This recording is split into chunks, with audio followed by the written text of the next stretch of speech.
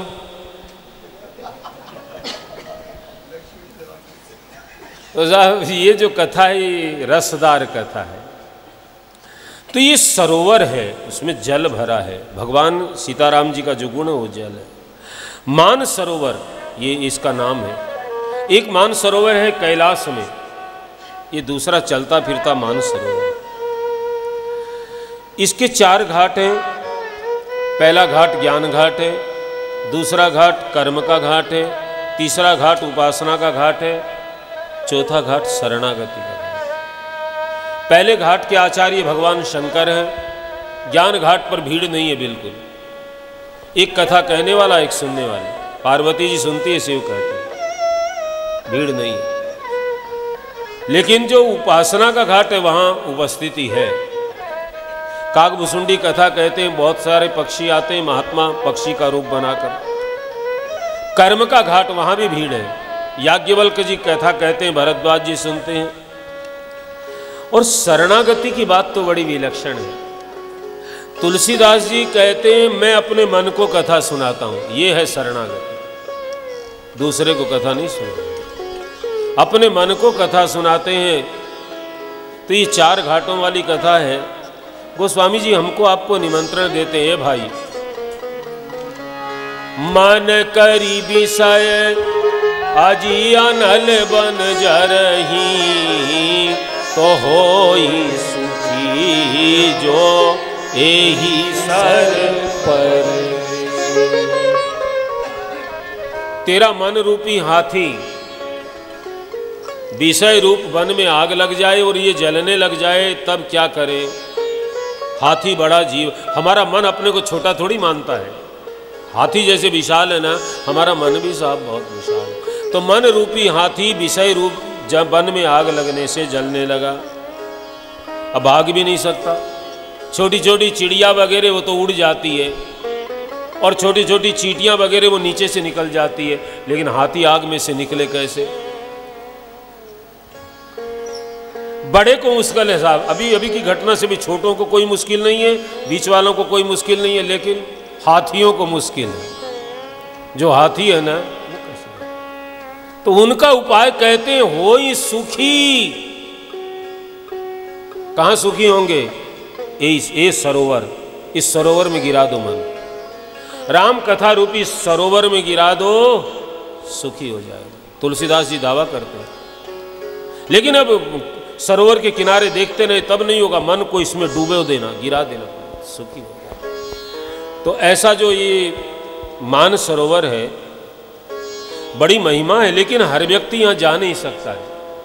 ईसर आवत ईसर बड़ कठिनाई, राम कृपा बिना, भगवान की कृपा के बिना कोई आ नहीं सकता। ये कथा में आना हमारे आपकी बस की बात नहीं है।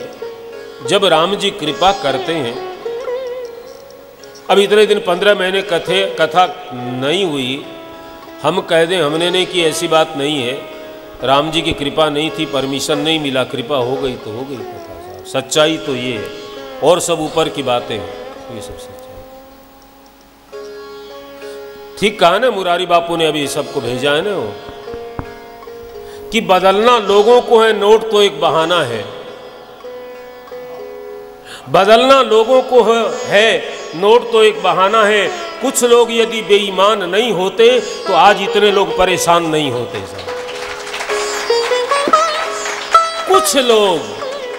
कुछ लोग यदि बेईमान नहीं होते तो इतने सारे लोग आज परेशान नहीं होते।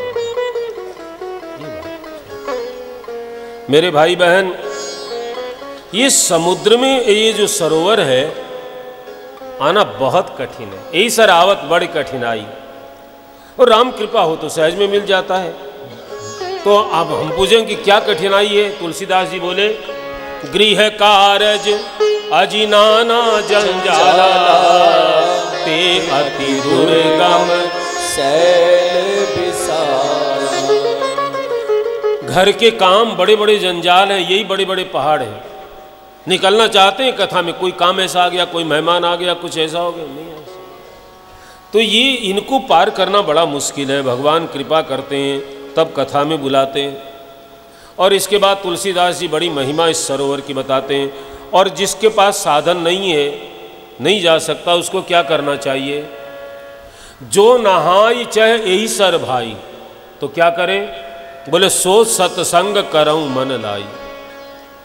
वो मन लगा करके सत्संग करे, वो इस सरोवर में आ पाएगा। ऐसे तुलसीदास जी महाराज ने इसकी महिमा बताई है। अब गोस्वामी जी महाराज कथा को आगे बढ़ाते हुए कहते हैं, एक याज्ञवल्क नाम के महात्मा है, उन्होंने भरद्वाज जी को कैसे कथा सुनाई, उस कथा में हमको प्रवेश करा रहे हैं। आइए उससे पहले एक दो बार भगवान का नाम प्रेम से सब, उसके बाद में हम तीर्थराज प्रयाग चलेंगे। सीताराम सीताराम सीताराम सीताराम सीताराम सीताराम सीताराम सीताराम सीताराम सीताराम सीताराम सीताराम सीताराम सीताराम सीताराम सीताराम। जय राधे श्याम राधे श्याम राधे श्याम राधे श्याम। जय राधे श्याम राधे श्याम राधे श्याम राधे श्याम। जय राधे श्याम राधे श्याम राधे श्याम राधे श्याम। जय राधे श्याम राधे श्याम राधे श्याम राधे श्याम।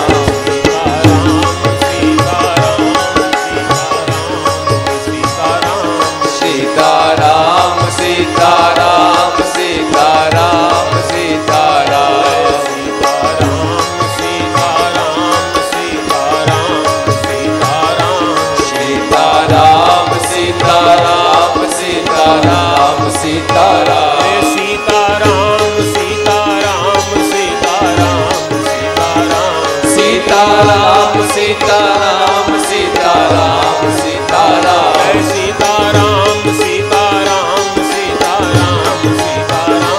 सीताराम सीताराम सीताराम सीताराम। सीताराम सीताराम सीताराम सीताराम।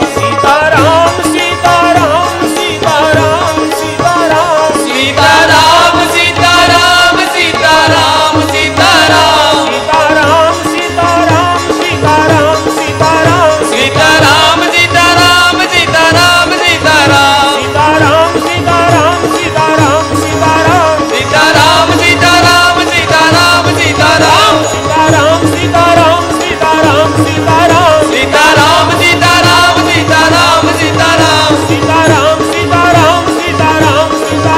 सीताराम सीताराम सीताराम सीताराम। सीताराम सीताराम सीताराम सीताराम। सीताराम सीताराम सीताराम सीताराम। सीताराम सीताराम सीताराम सीताराम। सीताराम सीताराम सीताराम सीताराम। सीताराम सीताराम सीताराम सीताराम। सीताराम सीताराम सीताराम। सीताराम सीताराम सीताराम सीताराम। गोस्वामी जी कहते हैं भरद्वाज मुनि, मुनि उसको कहते हैं जो अपने मन को समझाए, संसार को समझाए, वो ज्ञानी हो सकता है। अपने मन को ठीक से समझा ले मननशील मुनि। तो भरद्वाज मुनि बसई प्रयागा, तीर्थराज प्रयाग जहाँ इलाहाबाद है रहते हैं। भरद्वाज मुनि बसई प्रयागा, तिनहि राम पद अति अनुरागा। भगवान श्री राम के चरणों में उनका बड़ा प्रेम है। और माघ मकर गत रवि जब हुई, जब भगवान सूर्य मकर की राशि में आते हैं तो सारे लोग तीर्थराज प्रयाग में जाते हैं। 1 महीने का कल्पवास होता है, वहां माघ मेला आज भी होता है। ज्यादातर लोग तो कुंभ के मेले को ही जानते हैं, लेकिन इलाहाबाद में हर वर्ष 1 महीने का बड़ा मेला होता है जिसको माघ मेला कहते हैं। तो माघ मकर, माघ का महीना, मकर आते हैं, सूर्य आते हैं मकर की राशि में। तो भरद्वाज मुनि के आश्रम में महात्मा लोग जाते हैं और वहां करते क्या है? पूजई माधव पद जल जाता, भगवान माधव के चरणों की पूजा करते हैं, अक्षय वट की परिक्रमा करते हैं और ज्ञान भक्ति की चर्चा करते हैं। प्रत्येक वर्ष ऐसा आनंद होता है। फिर स्नान करके अपने अपने आश्रम में चले जाते हैं। और एक बार की बात है, एक बार भरी माघ नहाए, बोलो बोलो राम जय जय राम, सब मुनि से आसमन सिधाए, श्री राम जय जय राम, एक आदि बलिक मुनि परम विवेकी, श्री राम जय जय राम, भरद्वाज रामे पद टेकी, श्री राम जय राम। एक बार के मेले की बात है। सारे महात्मा माघ स्नान पूरा करके अपने अपने आश्रम को जाने लगे। तो उनमें एक याज्ञवल्क नाम के महात्मा आए, परम विवेकी, उनका परिचय दे रहे हैं। वो जाने लगे तो भरद्वाज जी ने उनके चरण पकड़ लिए, उनकी पूजा किए, आदर से उनके चरण धोए हैं, आसन पर उनको बैठाया है। हाथ जोड़कर बोले, बाबा मेरे मन में एक संशय है। नाथ एक अजी संशय बड़ मोरे, करगत वेद तत्व सब, करगत वेद तत्व सब। हे नाथ, मेरे मन में एक बड़ा संशय है। संशय बड़ी भयानक चीज है। सबसे बड़ा रोग है संशय। और संशय का इलाज बहुत, साहब अब उसको आप अपनी भाषा में कहें ना, हरियाणा भाषा में, राजस्थानी भाषा में उसको वहम कहते हैं। एक कवि ने ठीक लिखा है, अरे जग में वहम की दवाई तो बताई भी नहीं, जग में वहम की दवाई तो बताई नहीं, हे बताई भी नहीं रे, बताई भी नहीं, बताई भी नहीं रे, बताई भी नहीं। जग में, ये जग में, ये जग में वहम की दवाई तो बताई भी नहीं, ये जग में वहम की दवाई तो बताई भी नहीं। ये संशय वहम, कोई वहम हो जाए किसी आदमी को कि मेरे को फलाना रोग हो गया। अब रोग हो तो दवा से ठीक हो जाए, लेकिन वहम संशय कैसे ठीक हो? हे महाराज, मेरे मन में एक बड़ा संशय है, छोटा संशय नहीं, और कहने में मुझे शर्म आती है। कहे तो सो मोई लागत भय लाजा, शर्म भी आती है और डर भी लगता है। बड़ों के सामने बात करने की एक विधा बताई। लज्जा तो इसलिए आती है कि आप कहोगे कि राम की भक्ति करता और राम को जानता नहीं है, और भय इसलिए लगता कि आप ये न सोचो कि मैं आपकी परीक्षा ले रहा हूं। कई कई लोग होते हैं ना, कोई प्रश्न करते, सामने वाले की परीक्षा लेने जाते हैं, ये बाबा क्या जानते हैं, इसलिए वो, और जो ये उत्तर देते मानते नहीं, वो अपने मन का ही उत्तर मानते हैं। तो क्या संशय है बताओ? बोले महाराज सुनिए, राम नाम कर आजी अमित प्रभावा, संत पुराण उपनिषद। राम नाम का बड़ा प्रभाव है। संत पुराण उपनिषद सबों में राम नाम की चर्चा है। अरे जीव की छोड़ो, संतत जपत शंभु अविनाशी, श्री राम जय जय राम। भगवान ज्ञान गुण राशि, श्री राम जय जय राम। राम कवन पूछहु तोहि, श्री राम जय जय राम। कहिए बुझाई कृपा निधि मोहि, श्री राम जय राम। प्रभु राम कौन है? शिव जिसको हरदम जपते हैं, अविनाशी है। जिसका नाश हो वो जपे तो समझ में आए, लेकिन अविनाशी भी जपते हैं। तो राम है कौन? मेरे को राम को समझाइए। और एक राम को मैं जानता हूं। पूछा आप कौन से राम को जानते हो? एक राम अवधेश कुमारा, तिनकर चरित विदित संसार। नारी बिरह दुख लयहु अपारा, भयहु रोष रण रावण मारा। एक राम महाराज दशरथ के पुत्र हुए, पिता के वचन को मानकर वन में आ गए। पत्नी का हरण रावण ने कर लिया, बड़ा दुख सहा। क्रोध में आकर जिन्होंने रावण को मार दिया, उन राम को मैं जानता हूं। लेकिन मैं आपसे एक बात पूछता हूं, प्रभु सोही राम की अपर को, जाहि जपत त्रिपुरा, सत्य धाम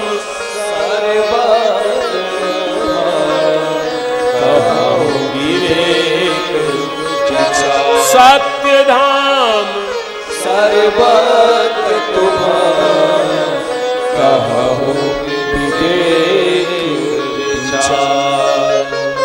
शिव जिस राम नाम को जपते हैं और दशरथ का बेटा राम है, दोनों एक है कि दोनों अलग अलग है? प्रभु सोई राम कि कोई दूसरा है?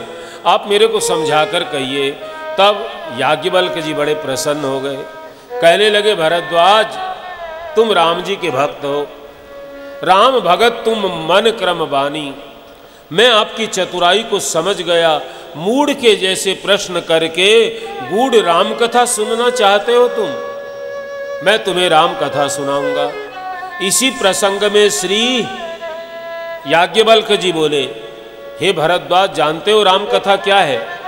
महामोह महिषेष विशाला, श्री राम जय जय राम। राम कथा कालिका कराला, श्री राम जय जय राम। राम कथा शशि किरण समाना, श्री राम जय जय राम। संत चकोर करहि जय पाना, श्री राम जय कहा मोह रूपी महिषासुर को मारने के लिए राम कथा काली कराल है। लेकिन केवल कराल मत समझो, राम कथा कोमल भी बहुत है। चंद्रमा की किरणों के समान है, बड़ी शीतल है। संत रूपी चकोर जिसका पान करते हैं, हे भरद्वाज ऐसे ही संशय कीन भवानी, जैसे आपके मन में संशय हुआ है, ऐसे ही एक बार भवानी ने संशय किया।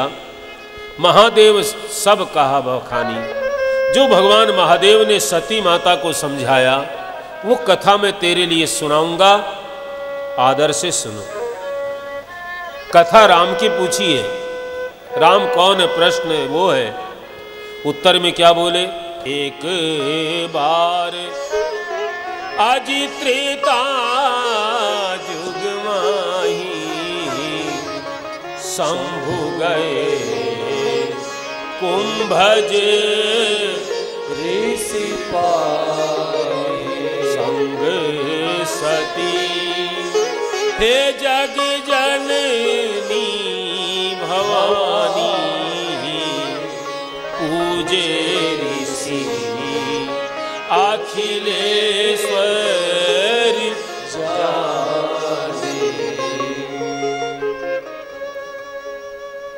एक बार की बात, त्रेता युग एक बार का त्रेता युग, इसका मतलब क्या होता है कि त्रेता युग बार बार आता है। हर युग में ऐसा नहीं होता है, एक बार के त्रेता युग में ऐसा हुआ। त्रेता युग में राम का जन्म तो होता है, लेकिन भगवान शंकर जो कथा सुनने गए वो केवल एक त्रेता में हुआ। एक बार त्रेता युग माई शंभु गए, भगवान शंकर कथा सुनने के लिए गए।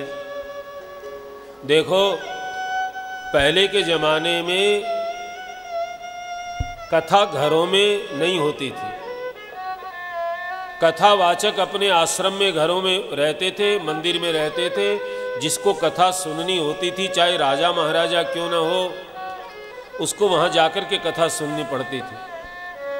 लेकिन जब से ये कलयुग महाराज आया है, कथावाचक घर घर घूमने लगे।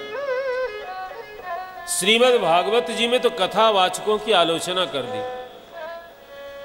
भागवत में लिखा है, कारिता कर्ण लोभे न। कलयुग में ब्राह्मण घर घर में जाकर के कथा सुनाएंगे, गेहे गेहे जने जने। वो लोभ के लिए, थोड़े से कण के लोभ के लिए भगवान की कथा बेचने लगेंगे, इसलिए कथा का सार खत्म हो जाए। कथा बिकती नहीं थी, कथावाचक कहीं जाते नहीं थे, जिनको सुनना होता था उनको जाना पड़ता था। शिव कथा सुनने के लिए जाते हैं। मैं तो कई बार एक बात कहता हूं कि शिव के मन में कथा सुनने की इच्छा हो